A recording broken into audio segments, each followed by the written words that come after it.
d'Israël, que tu as lapidé et tué les prophètes et les justes qui t'étaient envoyés. Et voilà, ton jour aussi est arrivé où il y aura des pleurs et des grincements des dents. Seigneur, notre Père Céleste et notre Dieu, nous voulons, Seigneur, te demander pardon pour notre comportement qui a présenté beaucoup d'excuses. Nous avons présenté des excuses de paresse, de négligence, alors que tu nous as dit que nous devrions beaucoup lire la parole, prier beaucoup et plusieurs fois par jour. Mais nous présentons toujours des excuses pour ne pas vivre ces portions de l'Écriture. Nous présentons des excuses pour ne pas nous aimer les uns les autres. Nous présentons des excuses, Seigneur, pour ne pas vivre simplement le message tel que cela nous a été donné. Ô Dieu, aie pitié de nous et aide-nous, Seigneur Jésus.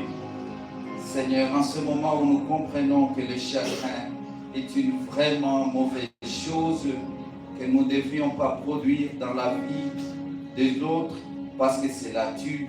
Le chagrin a tué les grands fils de Dieu. Le chagrin a tué Samuel. Le chagrin a tué bien des prophètes. Et le chagrin a tué William Branham. Et cela a été produit par simplement des excuses qui faisaient que les gens ne voulaient pas recevoir leur message. Notre Père, et nous croyons et nous pensons, Seigneur, que si le prophète était encore vivant sur la terre, peut-être que nous allions être parmi et compter parmi ces gens qui lui donneraient du chagrin. C'est que nous ne voudrions pas qu'il soit, Seigneur. C'est pourquoi nous demandons pardon pour cela.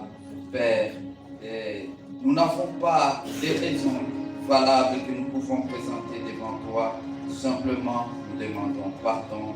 Use de grâce et de bonté envers nous et assiste-nous pour que nous puissions plus nous retrouver dans ce comportement, que nous puissions complètement changer et vivre ta parole telle que cela nous a été donné et que nous puissions y obéir parfaitement et d'une manière, Seigneur Jésus, telle que tu seras content de nous. Père, bénis ton serviteur par lequel tu nous as parlé. Amen. Béni sois-tu pour l'inspiration que tu lui as donnée, Seigneur, et qui nous a beaucoup édifié dans notre être intérieur. Parce que, Seigneur, nous comprenons que son souci, c'est que nous puissions parvenir à un état de sainteté parfait et aussi, Seigneur, à un état où nous pourrions être appelés enfants de Dieu et vivant la parole de Dieu et des enfants qui sont véritablement adoptés. Aide-nous, Seigneur, et bénis-nous comme c'est là, Seigneur, parce que tu connais nos faiblesses, tu connais en quoi, Seigneur, nous sommes incapables par nous-mêmes de pouvoir parvenir à cet état. Bénis cette église, amen. Bénis les pasteurs, amen. Bénis l'équipe de musique, amen. Bénis, Seigneur, le conducteur des chants, amen. Et bénis chacun d'entre nous. Amen. Que tous les malades qui sont parmi nous, amen. Que tu les touches par ta main puissante. Amen. Nous croyons que toi, notre Dieu, tu es si grand, El Rapha. Il n'y en a pas un autre qui a été prouvé tout au long de l'histoire de l'humanité qu'il était le grand médecin. Seul toi, Seigneur Jésus, amen. Il a prouvé dans tous les âges que tu guéris toute maladie et toute infirmité, que tu es celui qui console, Père. Ô Dieu, non seulement le chagrin a tué les justes et les prophètes que tu as envoyés, mais parfois notre comportement les uns et les autres, Seigneur, envers les autres, cela produit du chagrin dans les autres et cela les amène parfois même à la mort et à des choses comme cela. Puisses-tu consoler ceux qui sont chagrinés dans leur cœur par notre comportement, Seigneur Jésus, que tu puisses le rétablir et faire en sorte que, Père, aussi ceux qui ont des problèmes et qui n'arrivent pas à trouver solution, Seigneur, que tu puisses les rapporter.